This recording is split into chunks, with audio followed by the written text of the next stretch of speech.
হাসনাত আব্দুল্লাহকে আক্রমণ করার সাহস কি করে পায় ফ্যাসিস্টরা? সরকারে বসে আপনি দায় দায়িত্ব নেবেন না, এটা হতে পারে না। মধ্যপথে যাওয়ার আপনার কোনো সুযোগ নাই, এটা ডক্টর ইউনূসকে বুঝতে হবে। জুলাই বিপ্লবও কোনোদিন ব্যর্থ হবে না, কিন্তু জুলাই বিপ্লবের যে স্পিরিট সেটা নিশ্চয়ই দুর্বল হয়ে গেছে। যদি দুর্বল না হতো তাহলে কালকে হাসনাত আব্দুল্লাহ আক্রান্ত হতো না।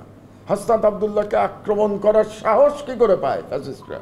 ফ্যাসিস্ট পতিত শক্তি সাহস পাচ্ছে মানে আমাদের মধ্যে ঐক্যের অভাব ঘটেছে, একতা চলে গেছে এবং ফ্যাসিবাদ আবার মাথাচাড়া দিচ্ছে যারা এতদিন লুকিয়েছিল এই ৮-৯ মাস ধরে।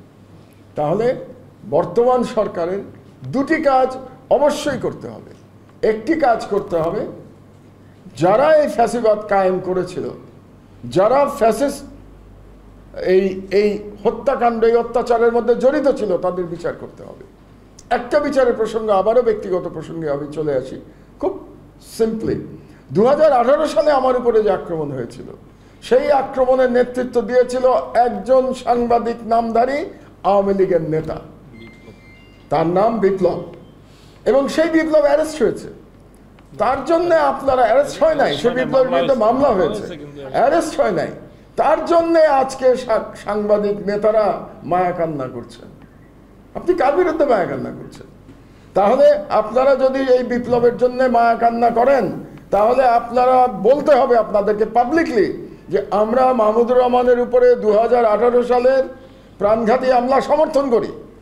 এটা বলে আপনাদেরকে বিপ্লবের জন্য সমবেদনা দেখাতে হবে। এটা না বলে আপনারা সমবেদনা দেখাতে পারবেন না।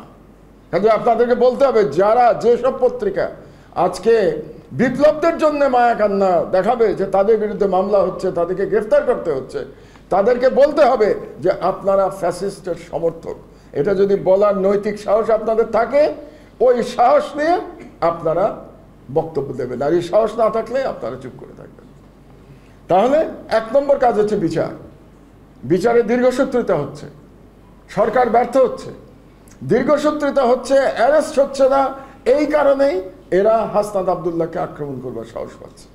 কাজে এটার দায় দায়িত্ব সরকারকে নিতে হবে। সরকারে বসে আপনি দায় দায়িত্ব নেবেন না, এটা হতে পারে না। আমি বহু আগে একটা কথা বলেছিলাম, টার্কি থেকে ফিরে এসে কথা বলেছিলাম ডক্টর ইউনূসকে উদ্দেশ্য করে, আইদার রুল অর কুইট। আপনি চেয়ারে বসেছেন, আপনাকে শাসন করতে হবে অথবা আপনাকে চলে যেতে হবে। এই দুটোর কোনো মাঝামাঝি পথ নাই।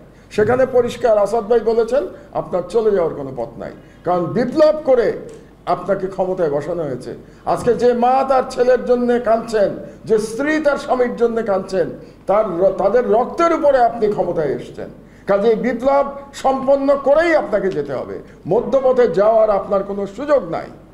এটা ডক্টর ইউনূসকে বুঝতে হবে। লাস্ট পয়েন্ট, ফান্ডামেন্টাল চেঞ্জের কথা বলছেন আসাদ ভাই। কেন বলছেন? কারণ আবারও খলিলির প্রসঙ্গে আমি ফিরে যাই। ফ্যাসিবাদ এবং স্বাধীন গণমাধ্যম একসাথে চলতে পারে না।